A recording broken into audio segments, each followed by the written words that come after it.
Kejutan dari landak berduri. Di sudut hutan yang cerah, di bawah akar pohon tua yang besar, hiduplah seekor landak kecil bernama Ricky. Ricky punya rumah yang paling nyaman dan hati yang paling ramah, tetapi ia adalah landak yang paling kesepian. Setiap hari, Ricky akan melihat hewan-hewan lain bermain. Kiki si kelinci akan melompat-lompat, dan Tupi si tupai akan berkejaran naik turun pohon. Mereka tertawa dan bermain petak umpet.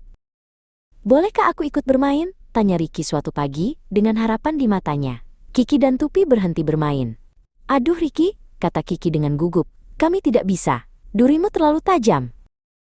Tupi si tupai menimpali dari dahan di atas.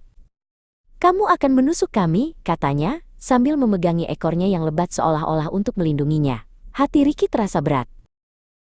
Ricky kembali ke rumahnya, duri-durinya terasa seperti sangkar, yang membuatnya tidak bisa dekat dengan siapapun. Ia hanya ingin punya teman, tetapi sepertinya tidak ada yang bisa melihat kebaikan di balik penampilannya yang runcing. Suatu sore, seluruh hutan ramai dengan kegembiraan. Ini adalah malam festival lentera hutan tahunan, saat semua hewan berkumpul untuk menyalakan lentera dan merayakannya. Pak Kura-kura yang bijaksana, hewan tertua di hutan, membawa lentera yang paling istimewa. Lentera bintang. Lentera itu dibuat dari kelopak bunga yang paling langka dan bersinar dengan cahaya lembut.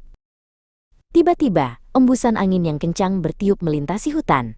WHOOSH. Lentera bintang terlepas dari genggaman Pak Kura-kura dan terbang, mendarat tepat di tengah-tengah semak beri yang paling lebat dan paling berduri. "Oh tidak!" teriak semua hewan. Kiki si kelinci mencoba meraihnya. "Aduh!" pekiknya saat duri tajam menggores telinganya yang lembut. Ia melompat mundur dengan cepat. Tupi si tupai mencoba mendekat, tetapi ia terus menjaga jarak. "Aku tidak mau ekorku yang indah tersangkut di sana," katanya dengan cemas. Semua hewan tampak sedih. "Festivalnya tidak akan sama tanpa lentera bintang," kata seekor monyet dengan murung. Mereka semua berdiri di sana, tidak tahu harus berbuat apa. Dari kejauhan, Ricky melihat semuanya. Ia melihat kekecewaan di wajah teman-temannya, dan hatinya ikut sedih. Ia melihat semak berduri itu, lalu ia melihat duri-durinya sendiri. Tiba-tiba, sebuah ide muncul di benaknya. Dengan ragu-ragu, ia melangkah keluar dari tempat persembunyiannya. Mungkin aku bisa membantu," katanya dengan suara pelan. Semua mata tertuju padanya. "Bagaimana caranya?" cibir Tupi. "Kamu hanya akan membuat keadaan menjadi lebih buruk dengan semua durimu itu." Ricky tidak menjawab. Ia hanya berjalan dengan mantap ke tepi semak berduri itu. Ia menarik napas dalam-dalam, lalu dengan sangat hati-hati, ia mulai masuk ke dalam semak. Hewan-hewan lain terkesiap, tapi kemudian mereka melihat sesuatu yang luar biasa. Duri-duri tajam dari semak itu tidak menyakiti Ricky sama sekali. Duri-durinya sendiri melindunginya dengan sempurna. Ricky bergerak perlahan dan hati-hati. Ia menggunakan hidungnya yang kecil untuk mendorong dan menyenggol, sampai akhirnya ia berada tepat di sebelah lentera bintang.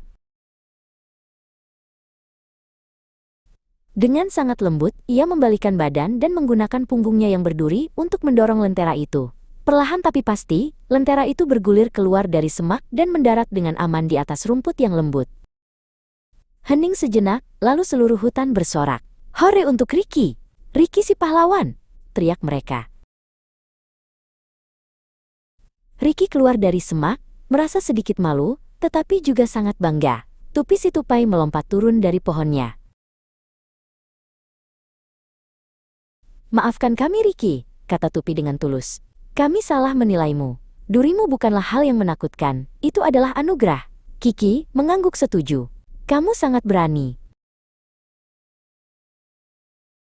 Pak Kura-kura tersenyum dengan bijaksana. "Terkadang, hal yang membuat kita berbeda adalah hal yang membuat kita istimewa," katanya sambil dengan lembut menepuk kepala Ricky, berhati-hati agar tidak terkena duri. Malam itu, festival lentera hutan menjadi yang paling meriah. Lentera bintang bersinar paling terang dari semuanya, digantung di tempat yang paling terhormat. Ricky tidak lagi menonton dari kejauhan. Ia berada di tengah-tengah teman-teman barunya, tertawa, dan bermain. Mereka menemukan permainan baru yang bisa mereka mainkan bersama, yaitu menggelindingkan buah beri bolak-balik. Ricky si landak, yang pernah menjadi hewan paling kesepian, kini menjadi yang paling bahagia. Ia dikelilingi oleh teman-teman yang mencintainya apa adanya, duri dan segalanya.